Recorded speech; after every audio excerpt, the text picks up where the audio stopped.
प्यारे दोस्तों, इसके पिछले भाग में आपने देखा था सुखपुर गांव में एक मोहन नामी लड़का रहता था जो अपने खेत में खेती बाड़ी का काम करता था और वो अपने पाँव पर खड़ा होना चाहता था। उसको खेती बाड़ी का बहुत ही शौक था, इसलिए वो अपनी खेत में खेती बाड़ी का काम दिल लगाकर करता था।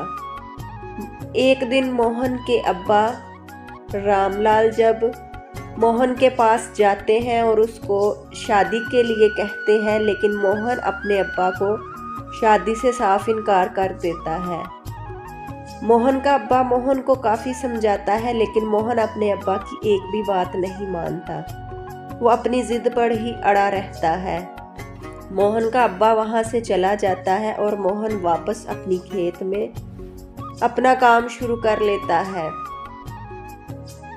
मोहन के अब्बा के जाने के बाद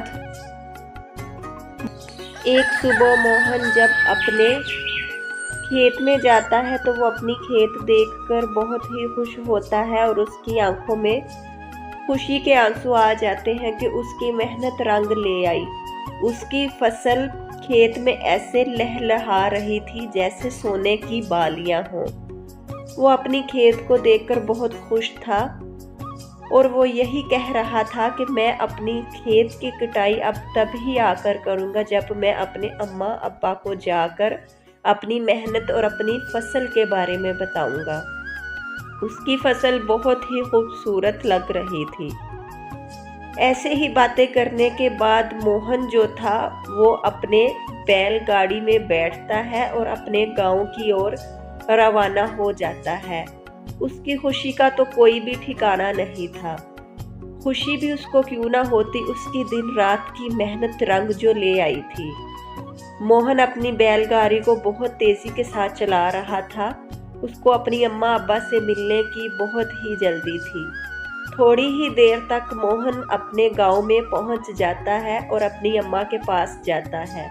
उसकी माँ अपने बेटे को देखकर हैरान हो रही थी कि मोहन अचानक कैसे घर आ गया। वो मोहन की ओर देखी जा रही थी, तभी मोहन अपनी माँ से कहता है कि माँ, मैं ही हूँ, घर आ चुका हूँ। मोहन की माँ मोहन से ये देखकर कहती है कि जब तुम्हारे अब्बा आएंगे तो वो तुम्हें देखकर बहुत ही खुश होंगे। मोहन और उसकी माँ बातें कर रहे थे कि दूसरी तरफ मोहन का बाप रामलाल भी अपनी दुकान से दोपहर के समय ही आज वापस आ चुका था।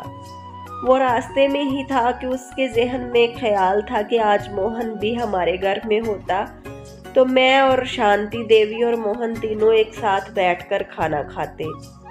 न जाने क्यों आज उसके दिल में इस तरह के सवाल उठ रहे थे। मोहन के अब्बा थोड़ी ही देर में घर की तरफ चले जाते हैं और वो अपने बेटे को देखकर कहता है, अरे वाह वाह, हमारा बेटा घर आया है। इसीलिए आज मेरा दिल कह रहा था। शांति, तुम अभी तक बैठी हो? जाओ मोहन की पसंद के सारे ही खाने बनाओ। तभी शांति कहती है, हाँ जी, क्यों नहीं। मैं अपने बेटे के पसंद के ही आज सारे खाने बनाऊंगी। मैं अपने बेटे की पसंद की हर एक चीज़ अपने हाथों से खुद तैयार करूंगी। इतना कहने के बाद शांति अपने किचन में जाकर अपने बेटे मोहन की पसंद की हर एक चीज़ तैयार करती है। मोहन को गंदम की रोटी बहुत ही पसंद थी। मोहन की माँ उसके लिए गंदम के आटे की रोटियां बनाती है, सालन बनाती है और फिर एक दूसरे के साथ बैठकर मोहन और उसकी माँ खाना खाते हैं। मोहन की माँ और मोहन जब खाना खा लेते हैं तो मोहन घर से बाहर अपने दोस्तों के पास चला जाता है और उसके अब्बा और उसकी अम्मा दोनों बैठकर एक दूसरे से बातें करते हैं और वो यही कहते हैं मोहन का अब्बा कि अब हम मोहन की शादी कर ही उसको वापस भेजेंगे। कुछ भी हो, अब मोहन हमसे दूर नहीं जा सकता। मैं बूढ़ा हो गया हूँ, अब मैं मोहन को अपने से दूर नहीं देखना चाहता। मोहन की माँ भी इसी तरह बातें करती है। फिर रात काफ़ी हो चुकी थी। मोहन के अब्बा और मोहन दोनों ही एक कमरे में इकट्ठे सो जाते हैं, जबकि शांति देवी अलग कमरे में सोती थी। मोहन को आदत थी चारपाई पे सोने की और मोहन के अब्बा वो बेड पर सोते हैं। मोहन और उसके अब्बा सारी रात ऐसे ही सोते हैं। एक दिन सुबह सवेरे ही बारिश शुरू हो चुकी थी। बारिश इतनी तेज थी कि हर तरफ जंगल में बारिश का पानी और बिजली की गरज थी। पूरे गांव को बारिश ने अपने आप में रखा हुआ था।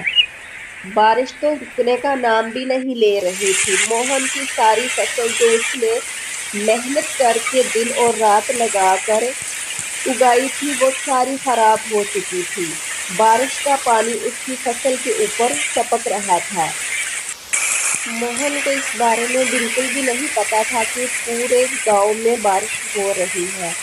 जब मोहन को बारिश का पता चलता है तो वो फौरन ही अपनी बैलगाड़ी में बैठकर वापस अपने जंगल और अपनी खेत की ओर चला जाता है, क्योंकि मोहन के अम्मा अब्बा जिस गांव में रहते थे वहां तो बारिश बिल्कुल भी नहीं थी। बारिश दूसरे गांव में हो रही थी। मोहन अपनी बैलगाड़ी में बैठकर अपनी खेत की ओर चला जाता है। मोहन अपनी बैलगाड़ी को बहुत ही तेज चला रहा था। थोड़ी ही देर तक मोहन अपनी खेत में पहुंच जाता है। वो अपनी फसल देखकर बहुत ही उदास हो जाता है और वो यही सोच रहा था कि ये क्या हो गया। अरे ए ऊपर वाले, मेरी सारी फसल खराब हो गई। मैंने मेहनत की थी, मेरी मेहनत पे पानी फेर गया, मेरी फसल खराब हो गई। ऐसा कहने के बाद मोहन उदास मन के साथ अपने खेत से निकलकर बाहर की ओर जंगल में चला जाता है।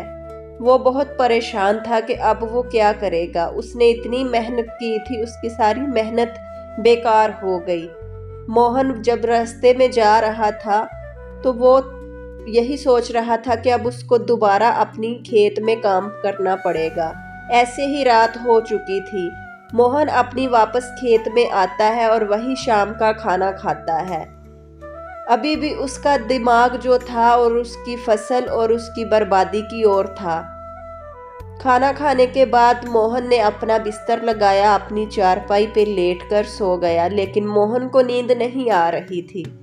लेकिन फिर भी मोहन ने सोने की कोशिश की। थोड़ी ही देर तक मोहन को नींद आ गई और वो सो गया। मोहन सारी रात सोया रहा। जैसे ही अगली सुबह की पहली किरण निकली तो मोहन ने अपनी फसल अपनी खेत में दोबारा काम करना शुरू कर दिया। वो फिर से दिल लगाकर और हिम्मत के साथ अपने खेत में काम कर रहा था और इसको ये उम्मीद थी कि इस बार उसकी फसल फिर खूब अच्छी तरह से तैयार होगी। इसी तरह मोहन ने दिल लगाकर काम किया। इसी तरह रात और फिर रात हुई, रात से दिन, बहुत सारे दिन और रात इसी तरह गुजर गए। एक सुबह मोहन अपनी खेत की ओर गया और वो अपनी खेत देखकर बहुत ही खुश हो गया। उसकी खुशी का कोई भी ठिकाना नहीं था। उसकी फसल पहले से ज्यादा सुंदर और अच्छी पैदा हुई थी। वो अपनी फसल को देखकर बातें करने लगा कि उसकी मेहनत तो इस बार बहुत ही अच्छी तरीके से रंग लेकर आई है।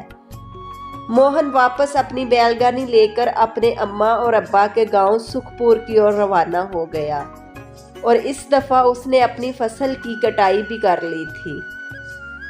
वो बहुत खुश था कि अब वो अपने अम्मा और अब्बा के पास ही उन्हीं के गांव में रहेगा।